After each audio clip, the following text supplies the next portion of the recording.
Christianity ఎక్కువైపోతుంది అని అంటారు. మన హిందువులు ఎలా ఉంటే బాగుంటుంది అని అంటారు? హిందువులు ఎలా ఉంటుంది అంటే హిందువులకే శత్రువులు కదా. ఒక హిందువు డెవలప్ అవుతుండు, ఒక శాస్త్రం అనగా ఎవడో వచ్చి కాలు పట్టి గుంజుతాడు. ఒక హిందువు డెవలప్ అయ్యిందంటే ఇంకోటి వచ్చి గుంజుతాడు. మన దాంట్లో మన క్లారిటీ లేదు. రెండోది, ఎప్పుడే కానీ శాస్త్రం మనది మనం చెప్పుకోమన్నది.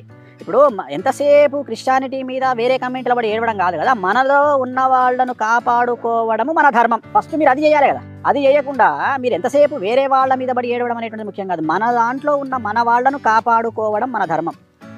కాపాడుకుంటే బయటికి ఎందుకు పోతారు? Simple question. మన ఇంట్లో ఒక వ్యక్తి బయటికి వెళ్ళిపోయిండు అంటే మనం సరిగా లేకపోతున్నాయి కదా. మనం వాళ్ళని కాపాడుకుందాం ఫస్ట్. వేరే వాడితో నాకు సంబంధం లేదు. మన గురించి ఇప్పుడు నేను గొప్ప అని చెప్పుకోవడంలో తప్పు లేదు. అవతలి వాడు దుర్మార్గుడు ఎందుకు చెప్పాలి? నేను గొప్ప అని చెప్పుకుంటే చాలు కదా. వాడిని ఎందుకు తిట్టాలి బయటని? నేనైతే ఆ సిద్ధాంతాన్ని ఫాలో అవుతాను. నేను ఎవరిని తిట్టమని నేను చెప్పను. మనం మంచిగా ఉంటే మనం అందరినీ సమానమైనటువంటి భావంతో చూస్తే ఎవ్వడు బయటికి పోడు. సో ఇంకా హిందూ మతం అనేది మనం అనుకుంటున్నాం అట్లా. ఎంత క్రిస్టియానిటీ డెవలప్ అయినా ఎంత జరిగినా క్రిస్టియానిటీని మనం బేస్ చేసుకొని మాట్లాడే పరిస్థితి లేదు. ఎందుకంటే వాళ్ళు ఒకసారి దీంట్లోకి వస్తారు, దాంట్లోకి పోతారు, దీంట్లోకి వస్తారు, దాంట్లో. ప్రేక్షకులారా, ఈ వీడియో మీరు చూడండి.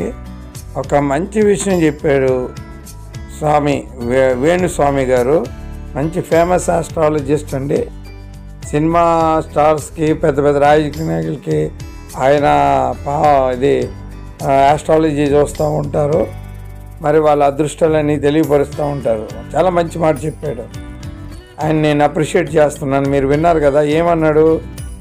ఇప్పుడు క్రైస్తవుల మీద పడియాడడం కాదు, వేరే మతాల మీద పడియాడడం కాదు. వీళ్ళు వచ్చారు రాధా మనోహర్ లాగా ఎప్పుడు బైబిల్ని దూషించడము, క్రైస్తవుని దూషించడమే కానీ ఏ రోజు వాళ్ళ మతం మంచి కోసమని సనాతన ధర్మంలో ఉన్న మంచి చెప్పడం వాళ్ళ కాదు, చేత కాదు. అంతేగాని మన మంచితనం మనం గొప్ప అవడానికి వేరే వాళ్ళు దుర్మార్గులు అని చెప్పవసరం లేదు. కాబట్టి మన ధర్మం మంచి మనం చేసుకుంటే మనల్ని విడిచిపెట్టి ఎందుకు బయటికి వెళ్ళిపోతున్నారు?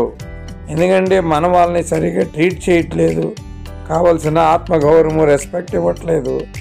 మరి కులాలు అన్నీ విభజించి చాలా చెత్తగా చూస్తున్నారు. కాబట్టి వాళ్ళు క్రైస్తవ మొగ్గు చూపెడుతున్నారు, అటు వెళ్ళిపోతున్నారు. కాబట్టి మన కుటుంబం నుంచి బయటికి వెళ్ళారంటే మనం వాళ్ళు బాగా చూడట్లేదు. మన వాళ్ళు మనము చక్క పెట్టుకుందామండి, మన ధర్మం మనం గొప్ప చెప్పుకుందామండి. చాలా మంచి మాట చెప్పి మీరు విన్నారు కదా. ఈ వీడియో చివరి వరకు చూడండి, పరిశీలించండి.